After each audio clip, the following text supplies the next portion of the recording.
Relax Fit so you can free your mind. Paper Patch to save a mammal's soul.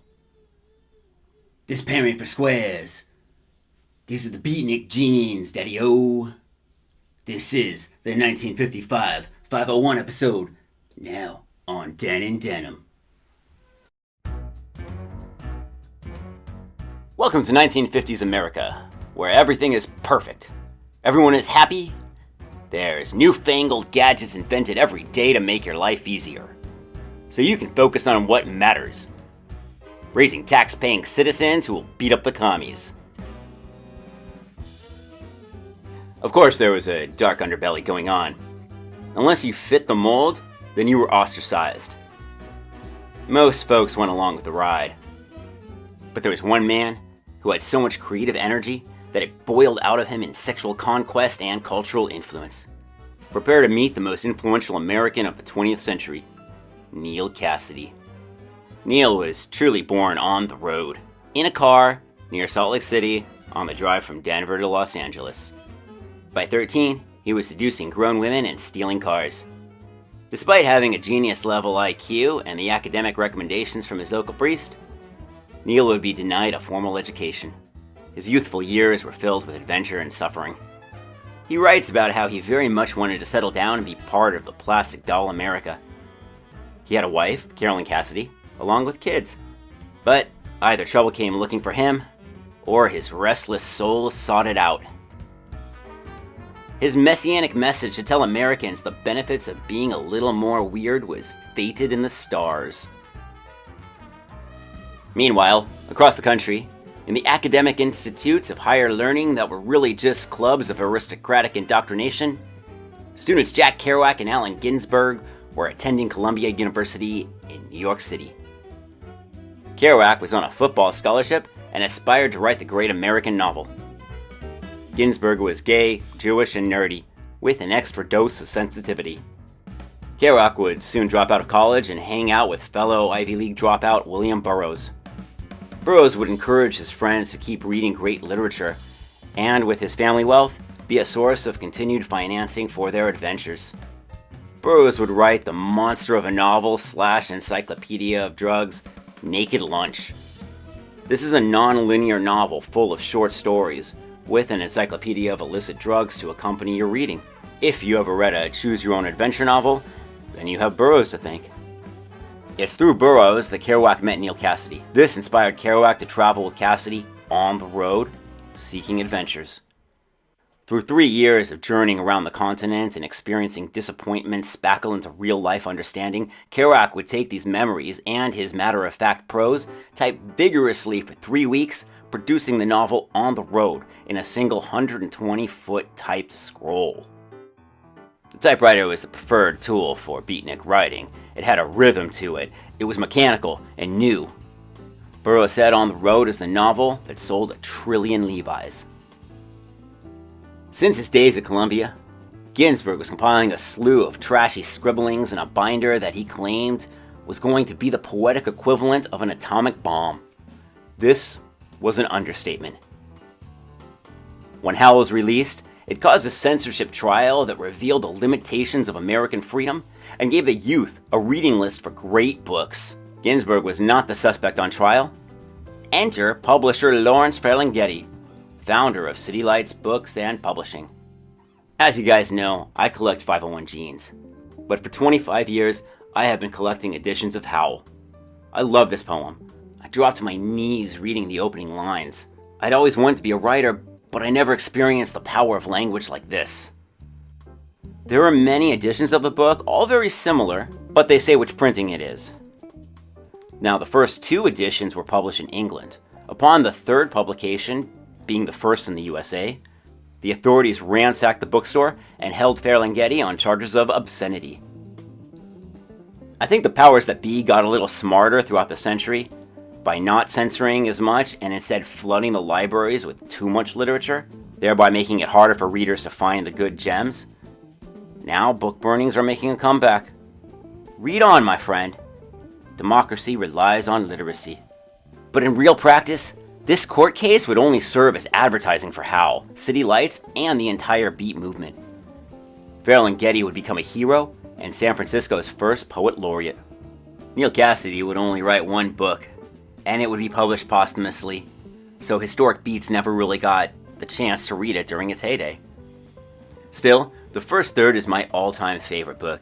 It's his autobiography for the first 22 years of his life. The book also includes letters and miscellaneous writings that show a glimpse of the second third of his life, but he never got to write about it in the same way. His energy was so great that he was denied by the universe from living the final third of his life. But I love to imagine the possibilities had he reinvented counterculture for the third time in the 80s. Neal's writing is full of run-on sentences, but it reads with immense energy that shows a real connection of a man to his world that seems easy to know, yet fantastical. Sometimes what he goes through is disappointing and not worth experiencing, but his nature was to pull something incredible from inside the ordinary. There were 3 epicenters where the Beat poets established lasting communities: Greenwich Village in New York City, Venice Beach in Los Angeles, and North Beach in San Francisco. Basically, the stomping grounds of the Beat writers became a site of pilgrimage for the Beatniks who wanted to live the lifestyle in their writings. The Beats and Beatniks found a home in the neighborhood of North Beach, San Francisco. You can still visit the City Lights bookstore in North Beach and check out the Beat Museum across the street. There are dozens of other writers whom I could also add to this, but I have to tell you about one more because he is often overlooked. While Kerouac was trying to pull the movement in the direction of Hemingway with Over Machismo Adventures, San Francisco native Gary Snyder was the force that meandered the waters more towards Thoreau with notions of Buddhism and nature. This is evident in the titles of his poems, The Berry Feast, Turtle Island, and his epic Mountains and Rivers Without End. Let's get something clear about terminology. The Beats were a literary movement of the writers I have been speaking about. It's a style of writing like transcendentalism, realism, or existentialism. There is, of course, a philosophy of how to see the world and live within it. The Beats saw themselves as the natural progression from existentialism, namely the Frenchies Sartre and Camus. Only those who had given up on getting laid read Kierkegaard. Beatniks are those who read Beat literature and attempted to live accordingly. However, it wasn't really a term that they would have called themselves. It became more of a slanderous jibe used by politicians and the media. This was the Red Scare, and most of the Beatnik images we see are so-called beat kitsch. You can see the bad wig jobs and the storylines that have nothing to do with what beats actually were about. The official terms which the writers and readers applied to themselves were the hip generation, and you can see how the suffix "stir" made the term hipsters, and the term hipsters is used in the lines of Howl. The hipsters of the early 21st century have nothing to do in style or goals of the mid-20th century hipsters. The very special 4-letter word in the tradition of jazz, and where punk would eventually assume its place, was beat. B-E-A-T. This has a few meanings. The first being very obvious, that life had beaten you down and you were a broken soul. But in that brokenness, you found something more precious, yourself. The next meaning comes from the 8 sermons of Jesus known as the Beatitudes. From my perception, the Beats are a religious movement that the world and especially America have been waiting for. Now, there are also a couple other less talked about ideas for the term, one being the beat of rhythm that inspired the band name for the Beatles. In fact, hundreds of musicians and artists would find the Beats to be a major influence in their work, and in turn influence generations to come across the planet.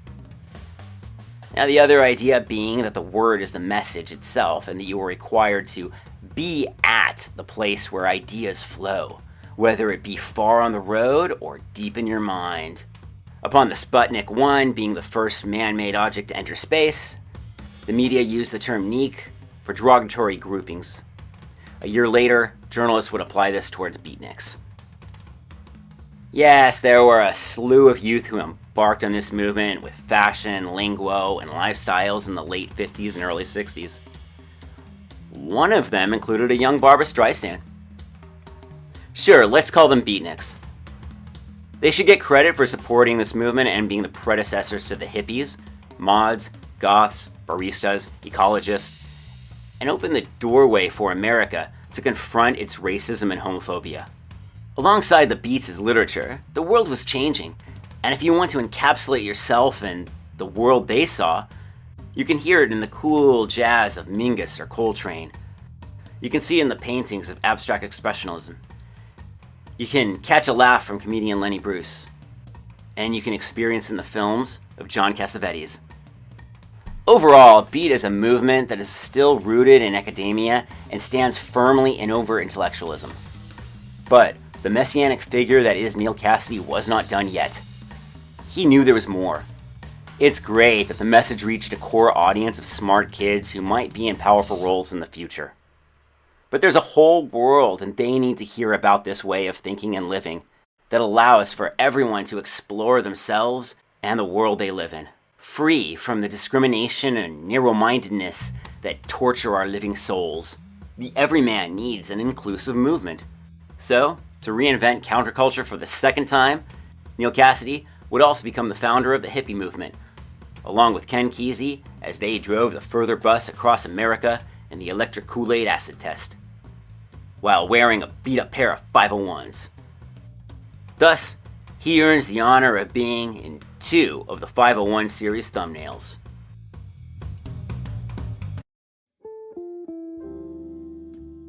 The turtleneck striped shirts, berets, goatees, and Birkenstocks are all part of the beat kitsch stereotypes. This wasn't what the movement stood for, and you wouldn't have seen many within the era dressed in this type of outfit at first. A true beat would have blown his mind reading Howl or On the Road. They would have tossed aside the slacks and purchased a pair of 501s. It's great if you can get them rigid, because you've got a long journey ahead. You're also going to need a sturdy pair of work boots, because you've got a lot of walking to do, and you're going to have to pick up your weight and do some manual labor from time to time. A solid flannel shirt is bound to come your way. It's going to keep you warm because you need to layer. You could be in Laredo one day and Denver the next. Once it blew your mind on your journeys, you could put them into an artistic creation and share that with your ideological brethren in none other than San Francisco. Here, you could dress in more delicate clothing. To express a connection with existentialism, you could wear all black. Or draw from the French element with a beret and a Breton striped shirt. Sandals because you were relaxed. France wasn't the only culture. Some who had been on excursions through Mexico would have had ponchos and other trinkets that they wanted to express on their sleeves. You could see this as the direction that would spawn the hippie aesthetic. Long hair and facial hair weren't a necessity, but they portrayed an air of experience with the movement. A simple psychological interpretation of facial hair components are thus. Sideburns symbolize rebelliousness. Soul patch is the ultimate cool. The goatee means intellectualism. The mustache has authority. You put them all together, and you have the wisdom of the beard. As far as the beat writers themselves, Kerouac loved his khakis. Neal Cassady was Levi's 501 guy. He wore them all his life. Neal writes in his letters that he is wearing Levi's, an army shirt, and heavy high-top shoes. In the book On the Road, the character Stan Shepard has a Levi's jacket and all. This would have been real-life beat writer Frank Jeffries. Let's talk about this epic fit. Oh, with some drinks in the village.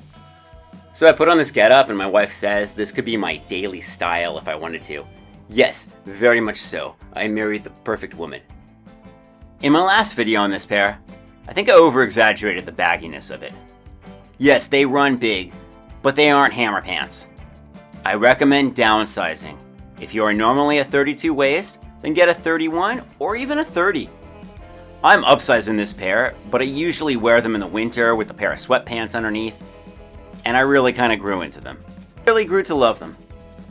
I'm a 31, these are 32s. I do need a belt to wear them. My hope is to get a pair of rigid in 31 or 30 and do a tub soak. I think this will get the legs to form just right and it'll be a perfect pair. Because the sizing runs big and LVC jeans usually only go up to a 36, if you are a 38 waist, then a pair of 36-inch waist of the 1955 jeans should fit you. This is one of the most popular pairs of LVC 501s, and I wanted to get you all on this too. Thanks so much for your videos. It was really touching to see how we all share this pair of jeans in our hearts and on our legs.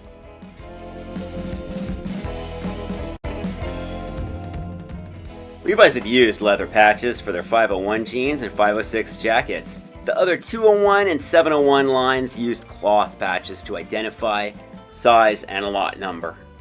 In the post-war era, Levi's sales exploded. To keep up with the demand of the 501 jeans, they needed a more consistent and affordable material for the leather patch. They knew that using cloth would be a downgrade. The technology had caught up and leather-like patches were first used in the 1950s 501s. This new material was made from wood pulp and rubber. Talon Industries, the makers of Levi's zippers, would also develop and produce these new patches for Levi's. They first called their new creation leather-like patches because it was a material used in industrial machines that required leather cut into specific shapes. The consumers called them paper patches, and eventually the name Jacron was used. Let's compare them. The pros of paper patches over leather.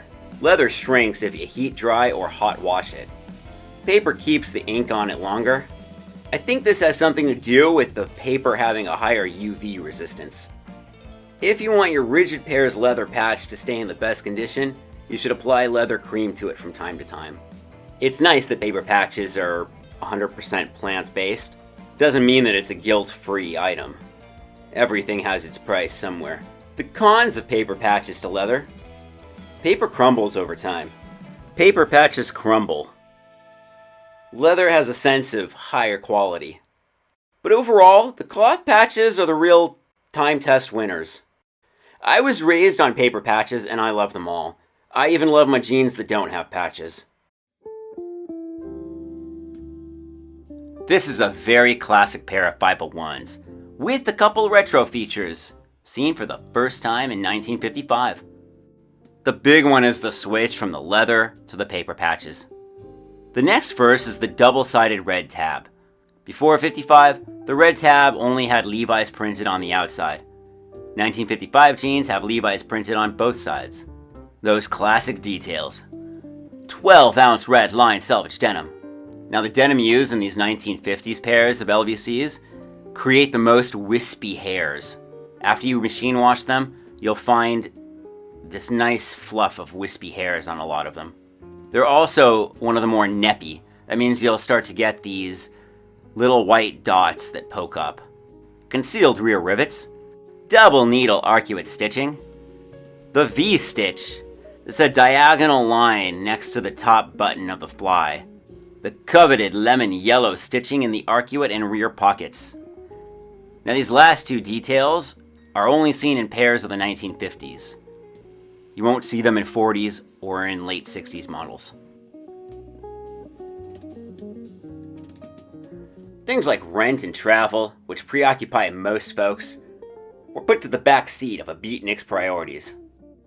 You could crash with a friend, find a shack to squat in, or boil water for your bath in a cold water flat. You could score some bread on the road doing dishes, or maybe an angel picks up your tab. The universe will provide these needs. This is a movement obsessed with being anything other than the corporate consumerism of 1950s America. Yet, everyone needs things, and I think it's funny to point out the irony that Beatniks did spend money. We have to thank some of their consumer obsessions for our daily habits. Books and art. It would be nice to have a personal library. And as a Beatnik, you would build one from dime store bargains and forget to return them to the libraries, wink wink. You would be envious of jazz records, but would share them with your friends. Art was wonderful, but it's always best to buy paintings and ceramics from your Beatnik friends who are most definitely artists too. Drugs. Let's preface by saying that 70% of Americans were what we would call nicotine-addicted alcoholics, with 50% of the housewives at the time being on doctor-prescribed amphetamines. Of course, a lot of Beatniks took part in this popular trio. But the general notion was to be more different and use substances to explore the mind and your own personal potential. Grass was the most common illegal substance they took part in. Swag was the typical what they had, very low quality. Marijuana was a symbol of the jazz musicians, but also a rejection of their own middle-class parents that hypocritically got drunk every afternoon. In beat literature, we read a lot of references to bennies, aka Benzedrine, a popular amphetamine of the time. Psychedelics would start to become more common, but the general attitude for any drug use was not to cloud the mind, but to free it from the shackles of conservative social thought. Of course, the most popularly taken substance by Beatniks was coffee. Coffee, ooh, this is the big one. The Beatniks had a revolutionary idea that coffee should perhaps taste good. The influence from Europe of espresso-style preparation was brought over. Then it was just a matter of time until some beatnik named Pete discovered that the best coffee came from having beans of the same region, thus single origin coffee. Pete's Coffee would retain their beatnik origins in their marketing throughout their 40-year run. It would inspire the coffeehouse ideas of Starbucks and the newer generation of coffee roasters throughout hipster districts in cities around the world. In general, the Beatniks were concerned with health, a healthy mind, body, and planet. Instead of going to a bar and getting drunk on alcohol, how about having a fresh squeezed vegetable juice? We have the Beatniks to thank for the environmental and organic diet movements.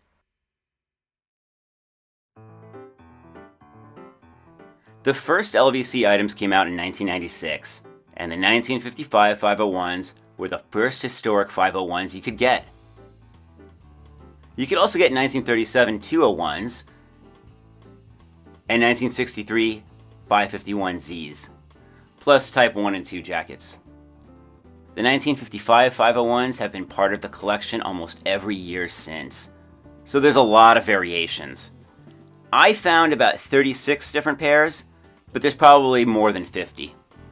Let me know what pair you got in the comments. Of course there's a rigid. Remember, if you want shrink to fit for these historic 501 pairs, then you need to buy them rigid and unwashed. Otherwise, they are already pre-shrunk denim. Buying a new rigid pair is the only way to get the flasher and guarantee ticket. All other pairs should still come with the "to the owner of" letter in the back pocket. For the many distressed versions, let's go. Barrel. Big deal. Black customized with a zipper going up and down the leg. Blackjack. It's not black. Black Lizard. Now, I personally love this pair. It's a clean, jet black that goes great for that existentialist beatnik look, but also for a lot of other things you just want a dark black pair for. Customized yoke from fall 2016. I don't see the cinch on the back, but apparently it's some customization they did for a special run. Deep Space. Dragnet. This is the pair I have. The End. Greens, please.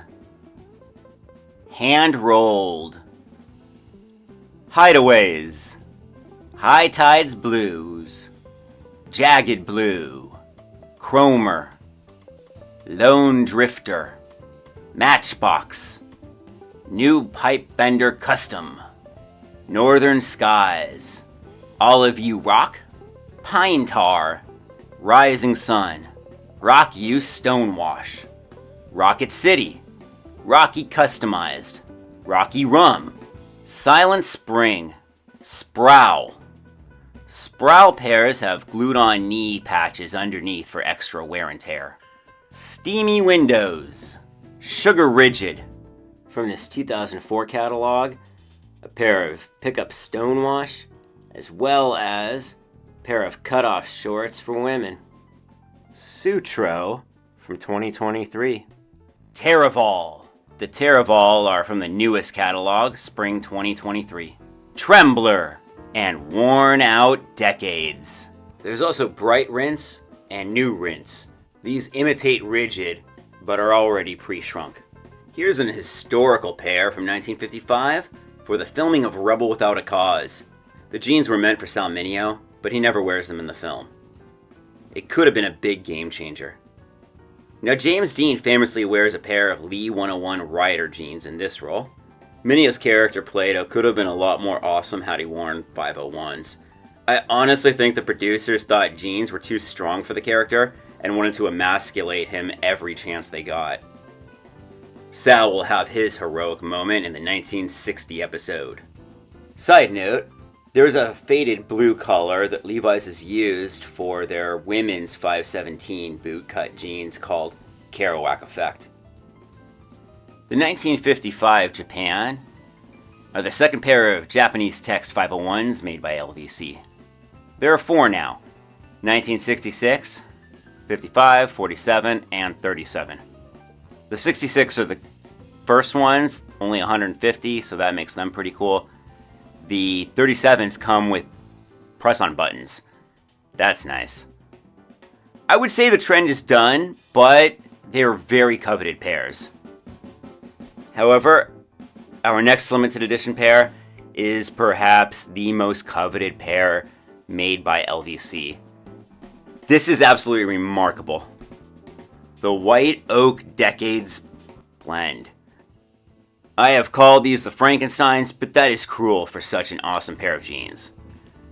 In 2016, just as the White Oak factory that produced the Cone Mills denim we love so much was closing down, they launched 150 limited edition pairs of 1955 cut rigid 501 jeans and matching Type 2 1953 jackets.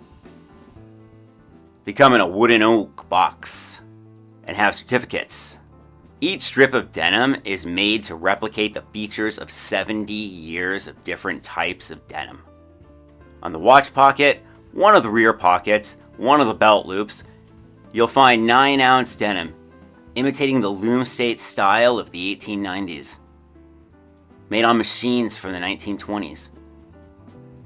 There is half of a leg in redline selvage from the 1930s. There's 12-ounce redline denim made on the Draper X3 looms to reproduce denim imitating the style of the 1940s, 50s, 60s, and 70s.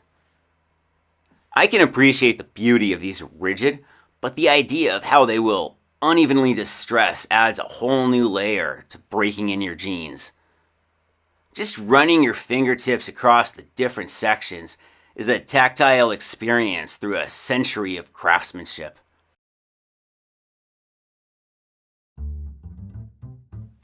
Levi's didn't always associate the 1955 501s as the quintessential Brando biker jeans. At first, they saw them more general, being the overall classic era 1950s pair. Meant for everyone from the time, from rebellious school kids to bikers, greasers, beatniks, and anyone who wanted to look cool. There was a general American outfit. Our first letter comes from 1996 in the first LVC catalog. The jeans that Levi Strauss introduced in 1873 were heavy-duty, hard-wearing work pants worn by prospectors and later by cowboys. It was not until the 1950s that, adopted by Hollywood screen rebels, this simple workwear was transformed into a symbol of American youth and rebellion. A pair of 501 jeans, the cuffs turned up to bear a few inches of red selvage, said it all for an American kid.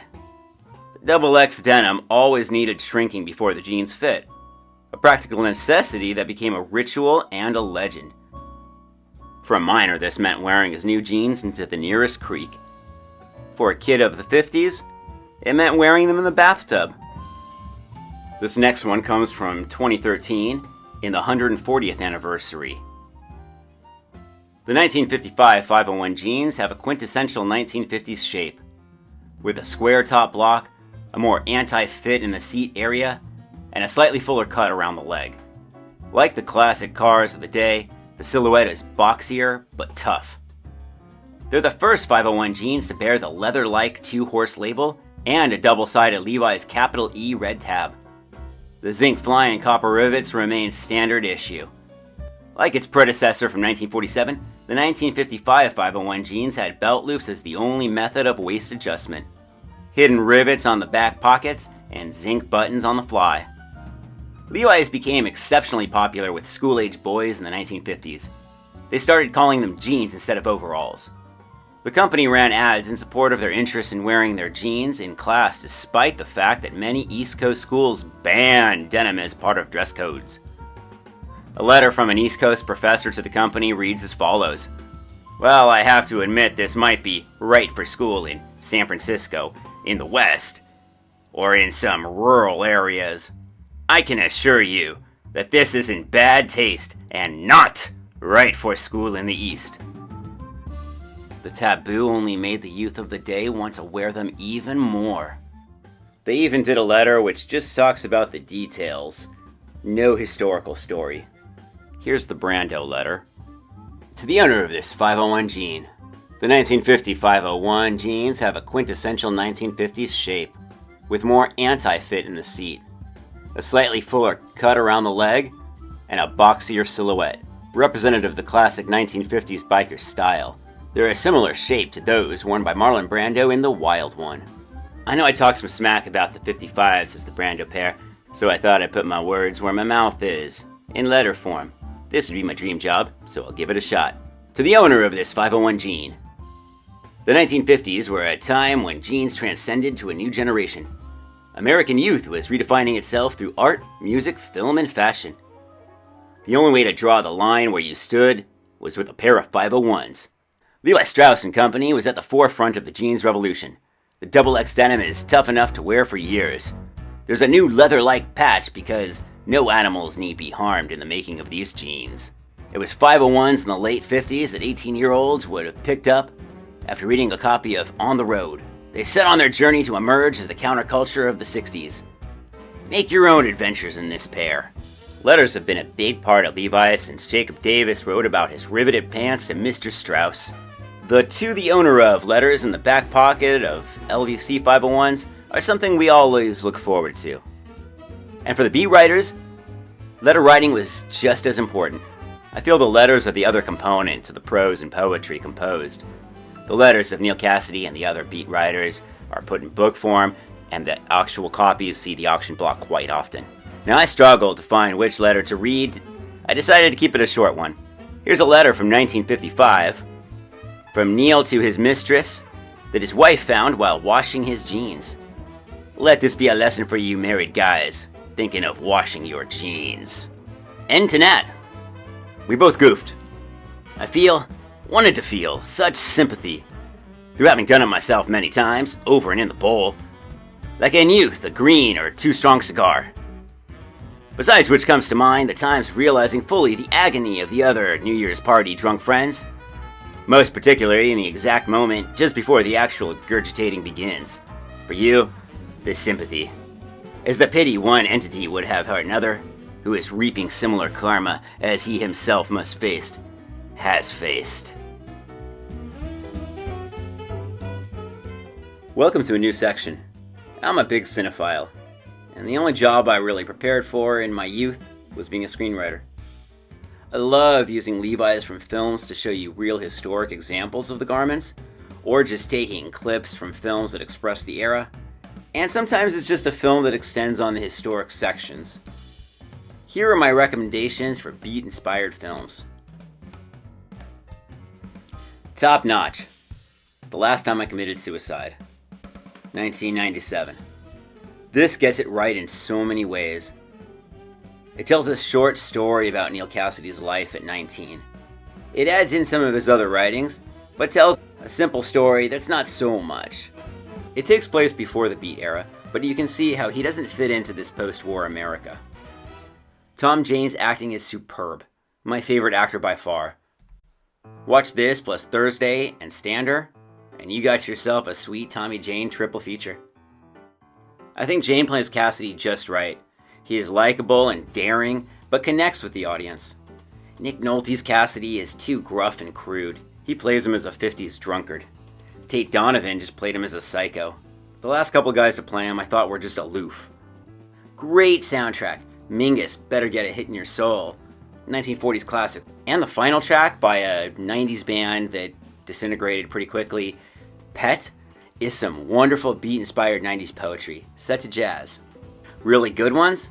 I used to be a huge David Cross fan. I still love Tobias and Arrested, and it was a joy to see him transform into Allen Ginsberg.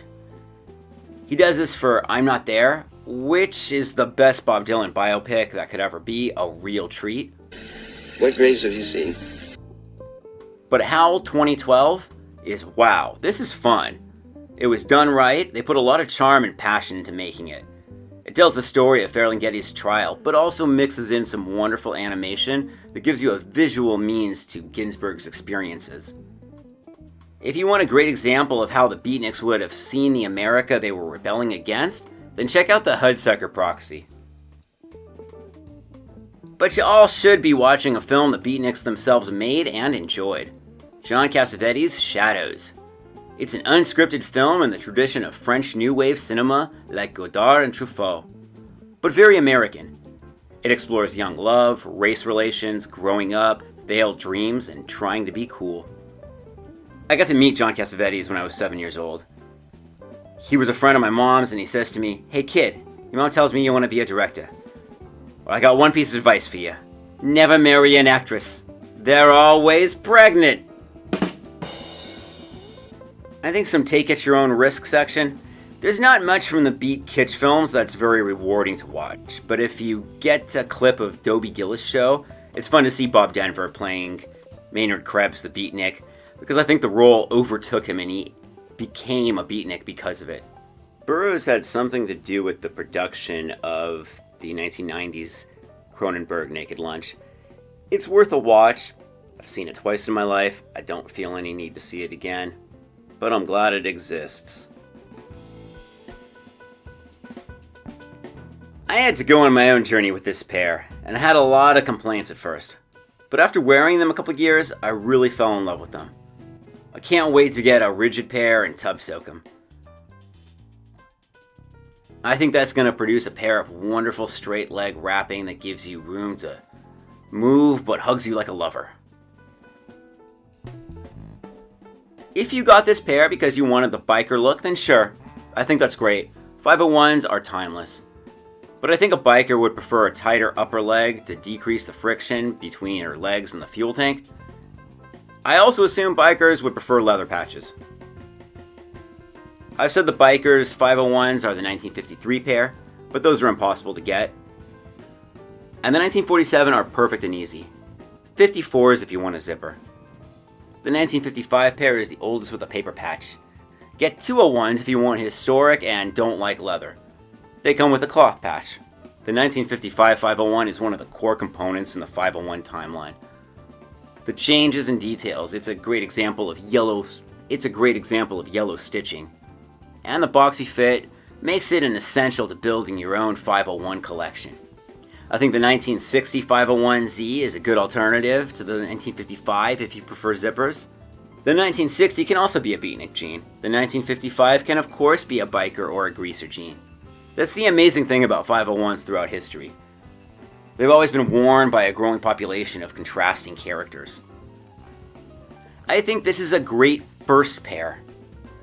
If you machine wash, then I recommend them because of the paper patch. Plus, it's easy to find a pair. And from what I've heard, even if LVC ends, Levi's will still have a line that makes historic 1955 style jeans. There are even other companies using the 1955 titling as a style of their jeans. It is a time when jeans were not just popular, but mandatory for those who wanted to look cool or just do a job. It's about bringing everyone together in a commonality. I hope you the best on your 501 adventures. Leave a comment about your pair and let's enjoy the story.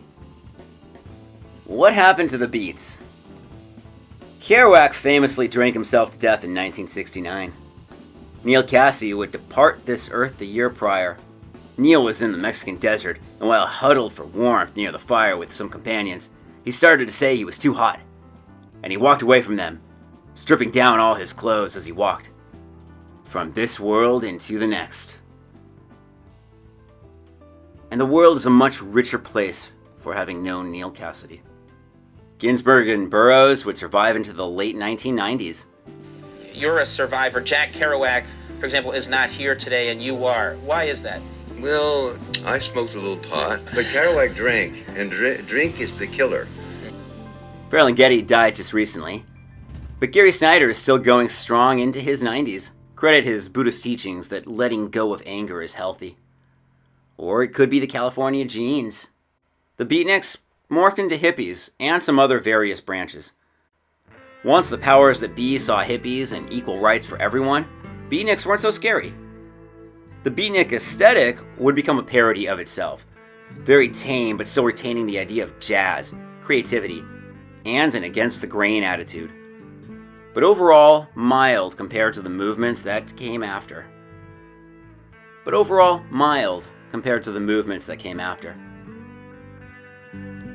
Every year, at least 100 teenagers read Howl or On the Road and get inspired to live out parts in the modern world. I myself went looking for cold water flats in New York City in the 90s. They were all shut down long before, but I did live in a $10 a night hotel in the Bowery. You got a cot separated from the next guy by plywood. The floors weren't marked, but there was like a different cat roaming each floor. I found poetry open mics, and I rode the Greyhound to another place when I could. Of course, wearing a pair of 501s every day. If you are inspired by Beatnik literature and you want to go on your journey, then a pair of 501s is a must-have. The 1955 LVC recreated 501s are easily accessible. Most aren't super rare collectibles, but some are. I think this is a pair that you can really make your own. Thank you to my Patreon members.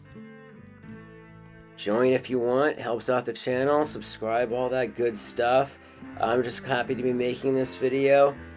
Feel free to watch another episode of the 501 series as it unfolds. Or maybe you want a care tip about your jeans. Or check out my short where I read the first couple lines of Howl.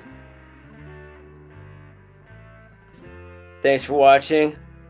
Love your jeans.